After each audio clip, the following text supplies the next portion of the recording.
Hey guys, welcome to our channel. Welcome. My name is Fanta. And it's your man Darwin. And we have some delicious, smelling, and tasting food before you. Absolutely straight from the motherland. From the Mother Africa. Yes. And we are just thrilled to just go down on this food. It smells so good, guys. I wish you could smell it. I'm African, but this is my first time having Ghanaian food. I'm from Mali and Guinea in West Africa, but I've never had Ghanaian food. So this is a little different, but similar to what I'm used to. Yeah, I've had Ghanaian food. I have a lot of Ghanaian friends. The only Ghanaian food that I've actually had is just jollof rice. Which we do have some of here too. Yeah. Right, baby, let's dig in. Let's dig in. So what we got here? So we got some plantain. I think they call it kelewele. So it's like sweet plantains fried with some seasonings on it. This is jollof rice, of course. We have that. We also have white rice here. This is some fufu, some okra. Yeah, this is some okra here soup that we could have with the fufu or and with there's the actually rice. some cow feet in there too. Yum. And then we have a stewed meat over here, which is goat and lamb. Yeah, and Two some of my like favorites. tomato sauce. Yeah. Yo, let's But eat, baby. yeah, Let's get eat. into it. God is good. God is good. Amen.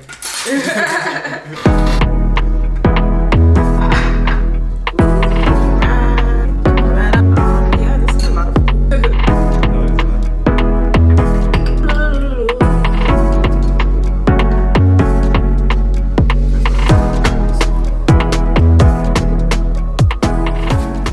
Yeah, let's dig in, babe. Baby, this food looking good. Oh man, I'm so grateful. It's crazy, you know, because growing up, embracing African Black culture was something that was hard for me to do because I grew up constantly being ridiculed for like my dark skin and being African. And it's interesting because now I feel like people love African culture and embrace it so much. But when I grew up, that wasn't. It wasn't the case at The all, case. right? It's a very difficult place to be in, I could imagine. Even in my own experience, having grown up Bushwick, Brooklyn.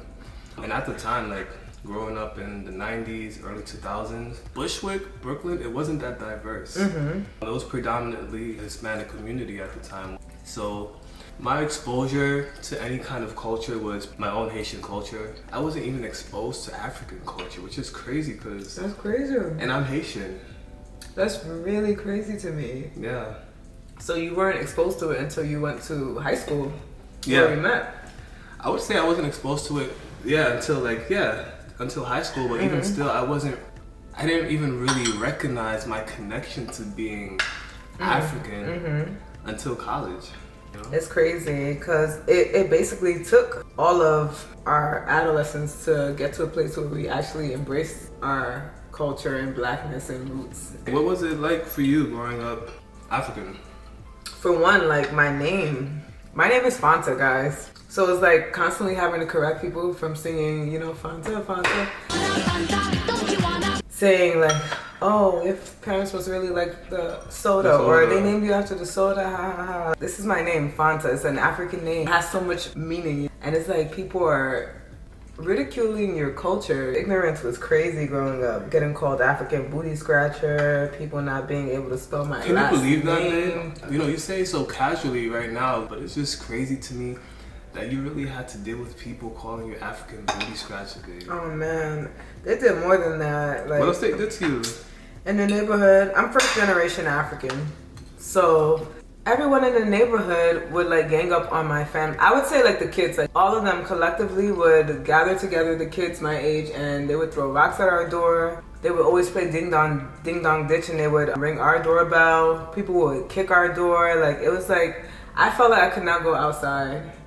And they would be screaming like African booty scratcher outside of our door, all of that stuff. And it was really rough because my parents were so happy that they had moved into this, I guess it was a nice place. Yeah, we moved to a nice neighborhood. We had a nice amount of space, and it was just like, wow, it's just the fact that we're African, we're getting treated this way. The fact that our skin is this dark. Like I remember people call me like the darkness of night. Like I'm super black, like all of that. And it's like, you're black too. Why are you coming at my skin? Like it's crazy. I never felt beautiful growing up. I always felt like something was, like there was a problem. It's crazy. From outside of the home and also from inside of the home, because growing up, even my mom too, like in African culture, lighter skin is favored, and I mean, all over the world, lighter skin tends to be favored. So she was like telling me like my skin color is like dark, I'm not taking well enough showers, I gotta scrub harder, or here, use this special soap, it'll help you with the darkness that you have. But then when I started growing up, I realized that this is actually just my skin color. There's no scrubbing my skin color away. Like, you know, and it's my own mom. Colorism does exist. And I remember even growing up for myself, junior high school. Yo, junior high school was hard. Junior high school was hard. The bullies came out in junior high. If there was a time that I had to learn to stand up for myself, babe, it was during junior high school. Little Darwin? Yeah, I had to learn to fight. Who were you fighting in junior high? Everybody. Everybody who was coming for me, I was fighting them, man. You wanna go? Yo, I suggest you move back. Then Nick, fire off. Insult that sticks with me today. I remember being called a burnt cookie. That's something that has never... That's OG. And I still remember the person... Yo, kids are vicious. I remember the person who called me it. I remember, like, kids the room. Vicious. I remember the entire context. And that really goes to show, like, what these sort of insults do to a person growing up. It's traumatic. It really is traumatic. Yeah. And because of that, not just that insult, but I guess just, you know, as insults build on top of each other, my general experience, it was hard for me to learn to love my skin. It was hard for me to learn to love my hair. It was hard for me, you know, when I had hair. I remember my palms, the palms of my hands, always being darker than everyone else's hands, and it was something that I had to learn to love and just try to accept. It's really hard. It's crazy. And I remember growing up and just seeing other people who were of my complexion get bullied too in the same way. And I remember the names that they would call these kids. Like, I remember I had another African peer in the class and his name was Ayola. And the kids would sing Ayola, Crayola, the black crayon from the crayon box. And that is like, every time they would chant that, I would feel like, I don't know, like it was an attack. Like, even on you, how do kids come up with these things? It's really ridiculous. Where does this hatred come from? Bullying is real, guys. Bullying is real. Bullying is real, man. It's crazy because there was a switch that happened, and I don't know when the switch happened. What sort of switch? Where I feel like, well, first there was a switch where I started to fight, where I was like, no, I'm not, you're not gonna call me these names and I'm not gonna take it. Yeah. And the switch became, no, my black is beautiful, you know, my name is beautiful. No, you're not gonna sing this song. And yes, you're gonna pronounce my last name correctly because this is my name, respect me, you know? Stop playing with my name. I ain't gonna say it no more. There came a point where I wasn't taking it and I started standing up for myself. Started fighting for yourself. And I also feel like there was a time where society switched too and African culture started to kind of become mainstream. And that was interesting for me. That's happening right now too. Because to see people really embrace the blackness of our skin. And you know what I think it took is really people like us embracing, like the blackness of our skin, and continuing to just take pride in everything that we have to offer, and just like this general acceptance of African people, Haitian people, just different people. Yeah, I think it came from us learning to love ourselves. How did you learn to love your skin? How did I learn to love my skin? Man, the journey of self-love is so long. It's crazy. And I would say that I honestly learned to love my skin maybe about, I would say, freshman year of high school. Wow. In middle school, I learned to fight for myself. I learned to stand up for myself. But in middle school, I still didn't necessarily love my skin.